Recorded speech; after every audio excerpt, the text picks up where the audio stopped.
Guys, I'm Devin with Merit Excavation RC, and before we get into this video, I just wanted to give a little backstory on how I killed my Huina 1599. Unfortunately, we just got it a little bit too close to the salt water. Me and the wife was doing some filming out there. We had just got to the beach and went to Florida, 9 hours away. We took all the RCs and done a really cool video. We're gonna trickle some out, but I wanted to go ahead and get this one out first. The 1599 unfortunately is dead. I'm gonna have to get new boards for it and a new controller, but none of that stuff is available right now. So whenever it is, I will wind up rebuilding the machine. I wound up having to make some tools out there in the middle of nowhere because we were on an island. I took an Allen wrench that didn't fit, filed it down, took the machine apart, cleaned all the board and everything. I did get some functions, but like the boom up, curl in would not work. The turret wouldn't spin. It would spin, but not under my control. So I'd have to cut the controller on. It would spin. I'd cut it off in the, in the right sequence in order to get the bolts out of the body. But it's okay. I'll wind up rebuilding it eventually. But you guys check out the video, and you'll just see some of the digging we was doing. And then we were just a little bit too close to the surf, and I was trying to help the wife get the camera angle just right. And I wasn't paying attention. I had the machine and the controller a little bit too close to the surf, and the water went over both and immediately destroyed it.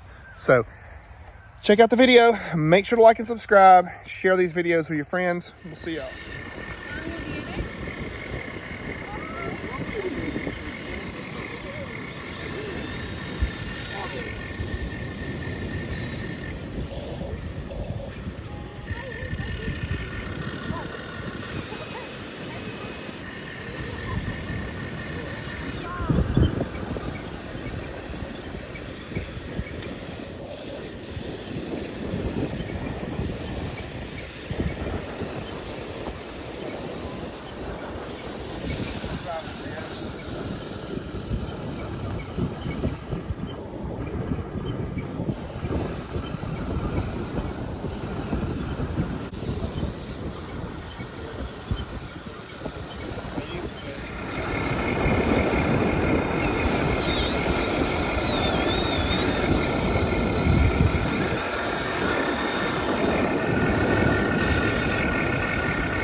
So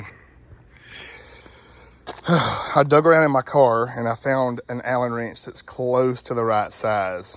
So what I did was took the file off of my Leatherman tool, filed it down to where now it'll bite the Allen heads. Now if I strip these out, that's fine. As long as I can get them out, I can get more screws. We gotta save this thing and get the salt water off the board. This has been a nightmare. Look at there.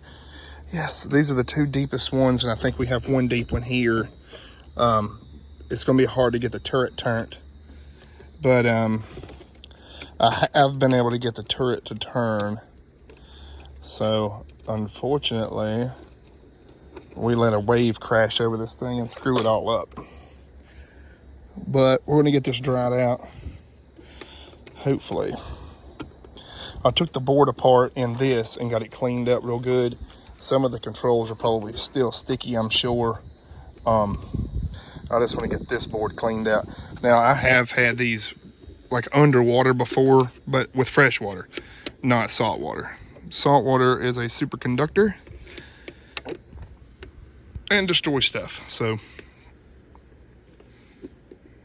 I gotta try to figure out what's going on there, but I'm gonna try to take this thing apart. Boys, with my homemade Allen wrench, I got into this thing, and it does not look like this board is wet. So all of our problems right now are in the controller. We gotta get this thing apart and get it fully dried out.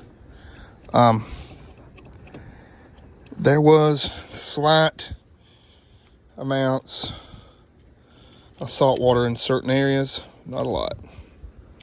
I gotta remember where that went. But I know where that went. That went right there. Jesus Christ, this has been a nightmare. But our board does not look bad. This is a good thing. So I'm gonna keep diving into this bad boy. So to be honest, I was pretty lit in that video there at the end, and I discovered once I took the board off and flipped it over, the whole underneath of the board was just nothing but salt water and corrosion. So that board is toast, but that's okay. Like I said, I'm sure that Huina will come out with replacement boards and controllers like they do the rest of their stuff. And whenever that happens, we'll rebuild it. And actually that machine will rebuild it better, because I've actually had problems with that one since the day I've got it. The power button, you have to hit it like 10 times before it'll ever power on. This is probably one of the first ones that was produced. I know it was, because I bought it the week that it came out.